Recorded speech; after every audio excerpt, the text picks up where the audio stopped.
Bien, continuando con la serie Las parábolas de Jesús en el multiverso, un podcast que también está en el canal de YouTube, Abrazando Nuestra Fe, quería continuar hoy con una parábola que se llama La mota y la viga. Y justamente está tomada del Evangelio de San Mateo en el capítulo 1, el capítulo 7, perdón, versículo del 1 al 5. La parábola en sí mismo nos dice, ya les voy a comentar qué nos dice, pero también quiero explicar por quien escuche esta serie por primera vez, este podcast, es tratar de ver, darle un enfoque a una parábola en un plano diferente, pero que al final el fin sea el mismo. Esta serie fue inspirada en su momento por, bueno, muchos de estos temas que toca el universo Marvel, que no tiene nada que ver con la realidad cristiana, pero que sí estuvo muy de moda. Y es como ver que Dios sigue siendo el mismo en cualquier plano existencial de nuestra propia vida.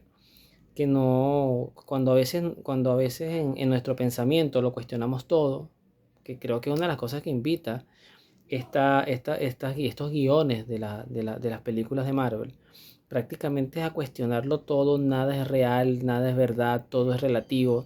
La película de Matrix también da un poquito este enfoque, pues al final el propósito de la serie, no sé si sea muy atrevido, a veces no es fácil hacer estas distinciones, por lo menos para mí, es mostrar un mismo Dios en cualquier realidad de tu vida y de mi vida. Dice el texto así, primero Jesús hace una exhortación, él dice, no juzgan a los demás y no serán juzgados ustedes. Esto me parece una enseñanza bien particular porque de hecho en el Padre Nuestro hay algo como muy similar. El Padre Nuestro, Jesús dice, perdona, o sea, nosotros le decimos a Dios, enseñados por Jesús, perdona nuestras deudas, nuestras culpas, como nosotros perdonamos a nuestros deudores, a los que nos ofenden. Entonces pareciera que la medida del juicio, de la salvación, de la condenación, está en nosotros mismos, está en lo que nosotros somos capaces de realmente eh, tener en torno a la misión, a una visión misericordiosa y quizás un poquito más enmarcada hacia la santidad que solamente en el plano humano donde somos tan limitados, tan imperfectos, ¿no? Eh, Continúa el texto diciendo, porque de la misma manera en que ustedes juzguen, así serán juzgados, y la misma medida que ustedes usen para los demás será usada para ustedes. ¿Qué pasa? Ves la pelusa del ojo de tu hermano, y aquí empieza un poquito la parábola, ¿no? Ves la pelusa del ojo de tu hermano y no te das cuenta del tronco que hay en el tuyo. Y dices a tu hermano, déjame sacarte esa pelusa del ojo, teniendo tú un tronco en el tuyo. Hipócrita, saca primero el tronco que tienes en tu ojo y verás mejor para sacar la pelusa del ojo de tu hermano. Palabra del Señor, gloria a ti, Señor Jesús. Supongamos en esta búsqueda de tratar de cambiar el sentido o el propósito de la parábola, cambiarle algo y ver si podemos tener un mismo resultado. Supongamos que efectivamente vemos una pelusa en nuestro hermano y supongamos, que sería un bien osado tener este pensamiento, pero supongamos que nosotros no tenemos ningún tronco en nuestro ojo, ni siquiera una pelusa, que realmente este defecto o este mal que vemos en el prójimo no está en nosotros. Y en virtud, no por creernos más, sino que en la virtud nosotros nos atrevemos a acercarnos e inmediatamente recriminar o decirle a esta persona, estás obrando mal.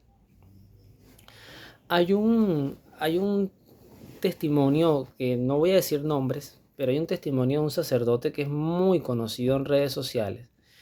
Él es un poquito extravagante, creo que es el término. Y aquí fíjense que ya estoy empezando a aplicar un término de juicio, ¿no? Él es un poquito extravagante, tiene unas tendencias muy quizás afeminadas, y eso ha generado mucho ruido. A mí misma me ha generado ruido, porque más allá del tema de si es afeminado o no, es que a veces su manera de predicar, además él se ve que su lengua nativa no es el español, entonces él habla muy cómico y tiene muchos seguidores y son de esas personas que arrastran tantas masas que a donde vayan, si se salen de la iglesia, pues mucha gente se va a salir con ellos, ¿ok? Si permanecen en la iglesia, mucha gente permanecerá con ellos, cosa que es terrible porque algo que no se puede permitir nunca un pastor, un predicador, cualquier persona, yo mismo que no estoy en ese mundo, ni es el fin de verdad de estos videos, pero yo en esta comunidad abrazando nuestra fe, cuando hago este video hay más de 1000 personas.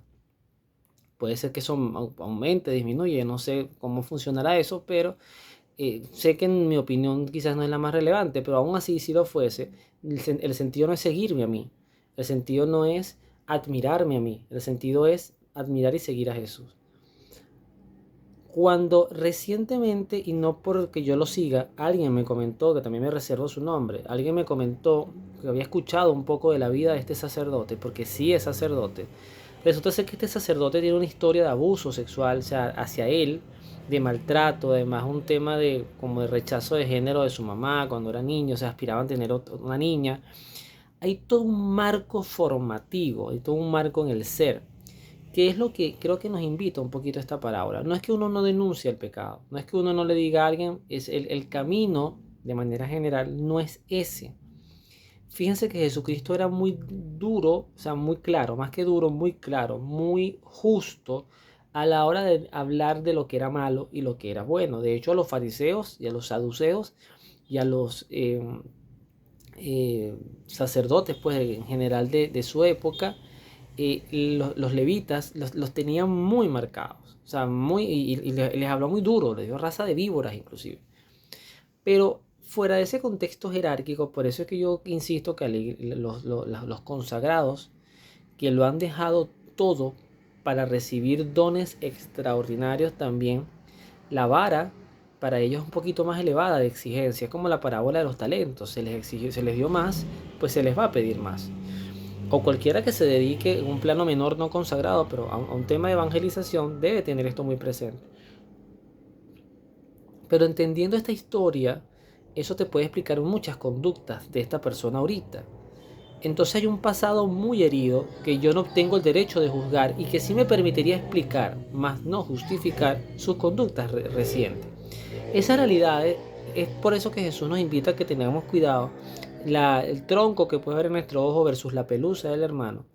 Porque esas realidades sí las conoce Dios. A veces cuando una persona, insisto, sin justificar pecado, es agresivo, es violador, es corrupto, es ladrón. Cuando tú ves tu historial de vida y te das cuenta que quizás su propio padre le abusaba, le enseñó a robar, que creció en un contexto como esta serie que está tan de moda ahorita en un portal streaming que se llama Griselda, que fue esta mujer narcotraficante que, por como la pintan algunos documentales, era literalmente un demonio en vida.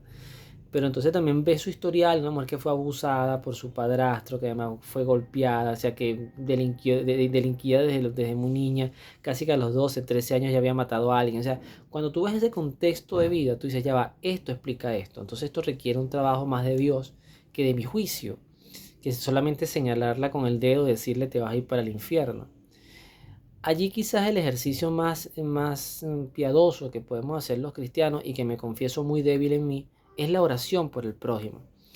Hablarle a Dios del prójimo, decirle, esta persona veo esto, tú ves las cosas que yo no puedo ver, yo no soy quien para juzgarlo, porque yo también tengo mi tronco, pero sí te la pongo en tu presencia, te la pongo para que por favor le ayudes, la sanes, la salves.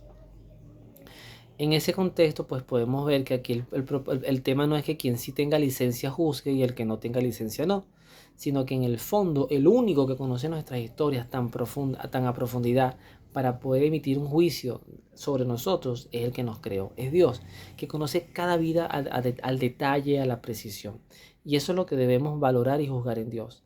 O mejor dicho, valorar, no juzgar, valorar en Dios a la hora de entender que aún aquellas personas que nos descuadran la vida, porque sí las hay, que nos descuadran la vida, que nos mueven, que nos generan, que nos suben la tensión, la presión arterial, que no nos gusta como viven, pues nosotros también seguramente a muchos le daremos esa percepción también y seremos motivos de molestia para algunos. Algunas personas podrán haber sentido que les hacemos daño, que los hemos dañado, que los hemos maltratado, o que los hemos sencillamente ignorado, que los hemos menospreciado. Entonces, el ejercicio, orar, dejarle el juicio a Dios y sí predicar con firmeza el bien y el mal, pero sin darle nombre, sencillamente de las generalidades que se pueden hablar, como lo hacía muy bien el Maestro, nuestro Señor Jesucristo. Que Dios los bendiga, nos vemos en la oración.